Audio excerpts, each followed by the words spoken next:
তোর মোমোর যেরকম যে পদ্ধতি থাকে ওরকম তো ঢাকা নেই, তোমার স্টিম বেরিয়ে যাচ্ছে তো। ও ঢাকা ছিল না, ঝুড়ির উপরে তুমি জানো, তুমি দেখলে সেদ্ধ হবে কি করে উপর দিকে, ঝুড়ির উপরে আছে, কড়াই বড়, সব তো বেরিয়ে যাচ্ছে, স্টিমটা বেরিয়ে যাচ্ছে, স্টিমটা তো আটকাতে হবে। আমার চ্যানেলে তোমাদের সবাইকে স্বাগত, আর তার সাথে সাথে জানাই শুভ সকাল। আজকে সকালটা শুরু হলো মুড়ি মিষ্টি দিয়ে। বাবা আছে, জামাইবাবু, এটা হচ্ছে আমাদের জামাইবাবু, মানে আমার মেজো পিসি শাশুড়ি মায়ের বড় জামাই। আর আছে শ্বশুরমশাই। শ্বশুরমশাই একটু শুয়ে আছে, কারণ কালকে বিয়েবাড়িতে অনেক রাত্রে খাওয়া দাওয়া হয়েছে, রাত জাগা হয়েছে, তার কারণে শরীরটা হঠাৎ করে একটু খারাপ হয়ে গেছে, সেই কারণে বাবা শুয়ে রয়েছে। বাবার শরীর ওকে একদম চাঙ্গা।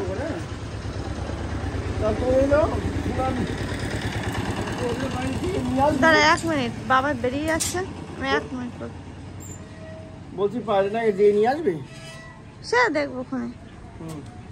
টোটো ধরে নাও সামনের থেকে, আর এখান থেকে যদি পেয়ে যাও যাও, যাবে যাবে, ওঠো যাও।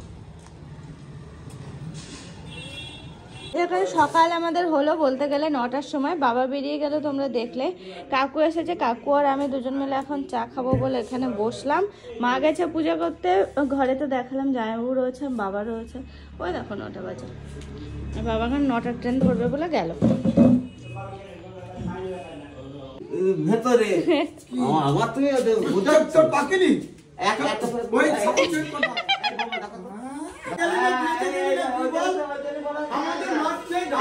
নিজে চাষ করে কিনেছি, শুধু কাকা রাখা মধু রাখা না খাদ কিনে যান, বলবো খাদ কিনে এত জল বাবা মা জানো বলছি। সকালবেলায় রান্নাবান্নার দায়িত্ব আমি আর মা দুজন মিলে হাতে হাতে করছি, কারণ বাড়িতে রয়েছে জামাইবাবু, না খাইয়ে পাঠানোটা একটু কেমন লাগে। কিন্তু জামাইবাবু মুড়ি মিষ্টি খেয়েই চলে যেতে চাইছিল ওই বাড়িতে। দেখো আইটেম হলো লাউ বড়ি দিয়ে, ডাল হলো একটু মুগের ডাল, আজকে না নিরামিষ, জানো তো আজকে হচ্ছে শনিবার, সেই কারণে নিরামিষ। আর একটু বেগুনি করলাম, ঝাল ঝাল করে মিষ্টি মিষ্টি করে একটু বেগুনি করলাম। তো এই সমস্ত কিছু। ওদিকে নীতিশ আছে, জামাইবাবু আছে, বাবা আছে। বাবা এখন ভাতটা খাবে না। কত ভাত খাবো, তুই মুড়ি দিয়েছ অনেক, ভাত নামাও বেশি দিনই মুড়ি নামাও ওই আমার কই দেব, হ্যাঁ অল্প করে, না না না আমার জন্য কই দাও, এই কটা খেতে পারবে না আমি রাখছি। আর ওখান থেকে শ্রীনগর 800 কিলোমিটার, মানে 400 কিলোমিটার। আমার ভাত ধরুন, আমি খাবো। তুমি খাবার না খাও 700 কিলোমিটার হাঁটার জন্য। তুমি কতটুকু নামিয়েছো মানে কি? না না তুমি আর নাও, আরো নামাও, এটা আমার, হ্যাঁ ওটা না না আরো নামাও।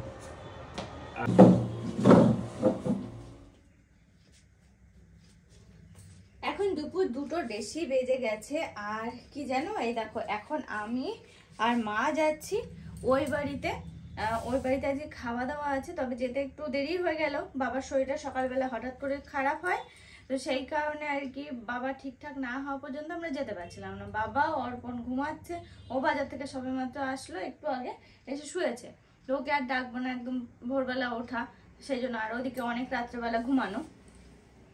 আমি আর মা এখন যাচ্ছি, যাই গিয়ে কিছুক্ষণ বসবো ওখানে ওই বাড়িতে, তারপরে চলে আসবো। দেখো এখনো বসেই আছি, সকাল থেকে একটু ব্যস্ততার মধ্যেই ছিলাম, জানো তো ব্লগটা না সেরকম ভাবে শুরুই করতে পারিনি। কেন বলো তো, তোমরা তো মোটামুটি একটু একটু ক্লিপস দেখে বুঝতেই পেরেছো, একটু ব্যস্তই ছিলাম। চলো এখন একটু যাওয়া যাক ও বাড়ি, স্নান টান হয়ে গেল, স্নান কমপ্লিট, এখনই বেরোবো। চল অর্পণ, ওই বাড়ি যাচ্ছি, যাবা?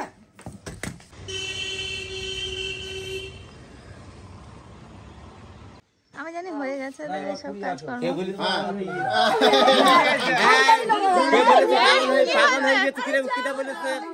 বলিনি, কে বলবে?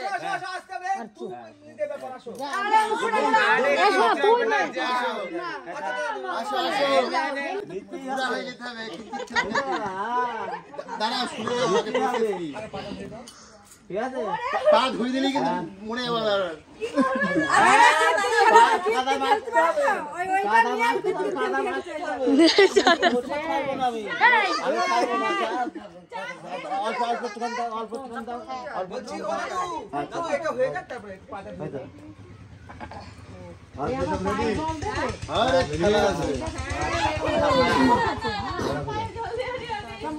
ঠিকই বলে জামার সময় তো সব দেখি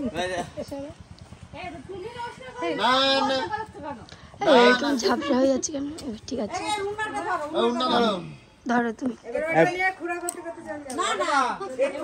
একটা পা করে একটু ওদিকে চলে যান, এক পা উঁচু করে একটু ওদিকে চলে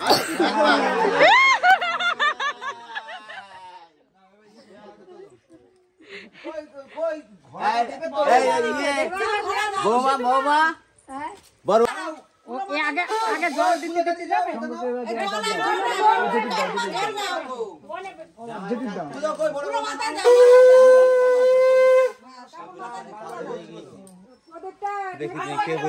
কেউ বলিনি। চলো বাড়ির দিকে, ঘরের দিকে চলো কাকা। ওই জলের ধারানে দিয়ে যাও, এবার যাও।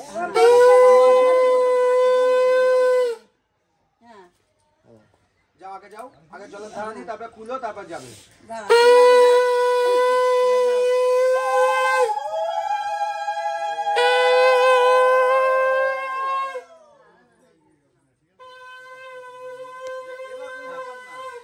এবার তো যাচ্ছে, এই এখনই বেরো। আদি পালিও না। আচ্ছা রাখো মা। কি আমার কি নেবো? ওই তো তাও ভালো, আমি সুপারিটা নিচ্ছি। টাকা নাও, কি দেবো তোমার? চিড়ে দেবো। সব দিয়ে দাও। একটুখানি কেন, পুরোটাই নাও। ও মা কি করছো? আজকে আমাদের এই বাড়িতে সকাল থেকে আসার কথা ছিল, কিন্তু ওই যে ব্যস্ততা থাকার কারণে আমি মা এই এসে পৌঁছালাম সবে। তবে এসে দেখছি পূজা টুজা এখনও পুরো কমপ্লিট হয়নি, আমরা আস্তে না আস্তে শেষ হলো। তবে এই এখন না শুভচণ্ডী পূজা হলো, তারপরে ওরা এক্ষুনি যাবে আবার ফিরনি ভাঙতে, মানে ওই অষ্টমঙ্গলায় আর কি। তো ওদের বিয়ে শেষ হতে না হতে এই সমস্ত কাজকর্মগুলো মানে পূজা থেকে শুরু করে অষ্টমঙ্গলে যাওয়া খুব চটজলদি আর কি হচ্ছে। শুভচণ্ডী পূজায় খোড়া হাঁসের যে ব্যাপারটা না, এটা একটু অন্যরকম লাগে, বেশ মজা লাগে। অষ্টমঙ্গলে যাবে বলে রেডি হচ্ছে এখন। হাতে মাত্র 15টা মিনিট টাইম আছে, তার মধ্যে খাওয়া আছে প্লাস রেডি হওয়া আছে।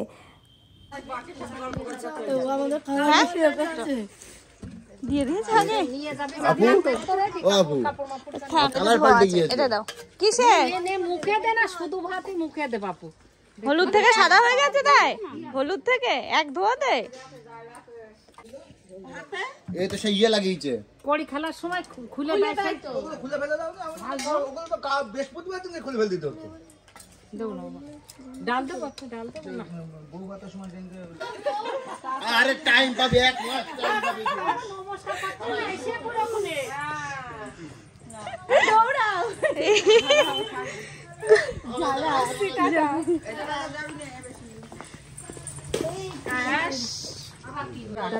পড়ে যায় না তো।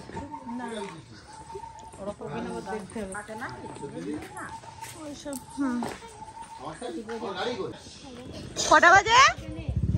49, এখনো দেরি আছে, এখনো 10 মিনিট।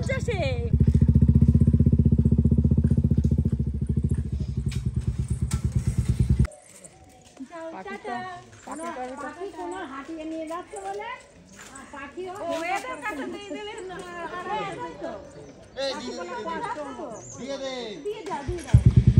ওরা তো চলে গেল অষ্টমঙ্গলে, আর আমারও সেই অষ্টমঙ্গলের কথা মনে পড়ে গেল।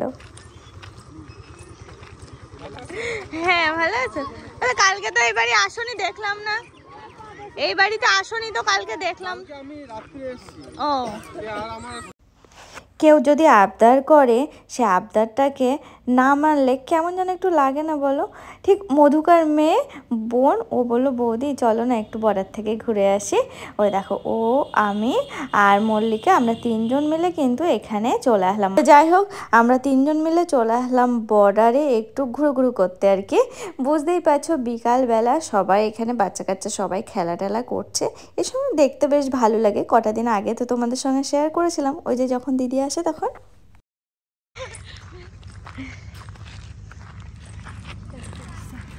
সোজা আসবে কি কে জানে? তোমাদেরকে দেখে মনে পড়ছে সেই যে দিদিদের সাথে এসেছিলাম, আবার এই দেখো আবার আসলাম। রিয়া আমাকে বললো বৌদি চলো একটু বর্ডার থেকে ঘুরে আসি। কি বলো তো, আমাদের লোকাল মানুষজন না খুব কমই আসা হয়। বলি না আমার 3 বছর বিয়ে হয়েছে, এই যে দিদিদের সাথে সবাই আসলাম। তো সেই জন্য ওরও বললো যে আমি তো সেই ছোটোবেলায় এসেছি আর কোনোদিন আসিনি, চলো একটু দেখে আসি। শুনেছি এখানে নাকি একটু পার্ক মতো বানায়, ওই যে সামনে আর কি জগিংয়ের যে সমস্ত জিনিসগুলো বানিয়েছে ওগুলোর কথাই বলছে। তো ওটাই আর কি, ঘুরতে চলে আসলাম এই বাড়ি থেকে। মা আর কি বসে রয়েছে, পুনরাও বেরিয়ে গেল। আর দেখো আমরা 3 জন এখন ঘুরতে চলে আসলাম। ঘোরা মোটামুটি হয়ে গেল, বেশিক্ষণ থাকবো না। এর আগেরবার যতক্ষণ ছিলাম অতটা থাকবো না, এই চলে যাব। কারণ কি বলো তো, মাকে রেখে এসেছি, আবার অর্পণের খাবার নিয়ে যেতে হবে বাড়িতে। ও তো ঘুমাচ্ছিল যখন আসি।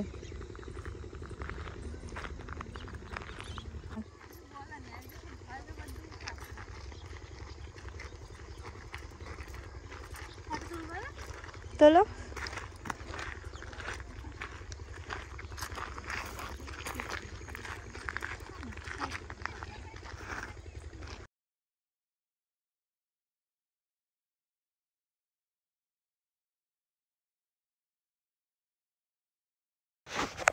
আজকের মতো আমাদের ঘোরা কমপ্লিট। স্কুটিটা নিয়ে তারপরে আস্তে আস্তে 3 জন মিলে চলে যাব বাড়িতে। আসলে প্রথমে যাব এই বাড়িতে, এখান থেকে মাকে নেব, তারপরে ওই বাড়ি যাব। তো চলো, আজকের ব্লগটা তোমাদের কেমন লাগলো জানাতে কিন্তু ভুলো না। আশায় থাকলাম কমেন্টের, অবশ্যই কিন্তু কমেন্ট করবে। পুরো ব্লগটা সকাল থেকে এই যে সন্ধ্যা প্রায় লাগবো ঠিক এই মুহূর্ত থেকে। কি সুন্দর মুহূর্তটাই না কাটলাম আজকে সারাটা দিন। বাড়ির ব্যস্ততা, তারপরে একটু রিল্যাক্সেশন, সমস্ত কিছু মিলেমিশে না একাকার হয়ে গেল। বেশ ভালো লাগলো। তো চলো, হ্যাঁ, এখনকার মতো টাটা। সবাই ভালো থেকো, সুস্থ থেকো এবং সাবধানে থেকো।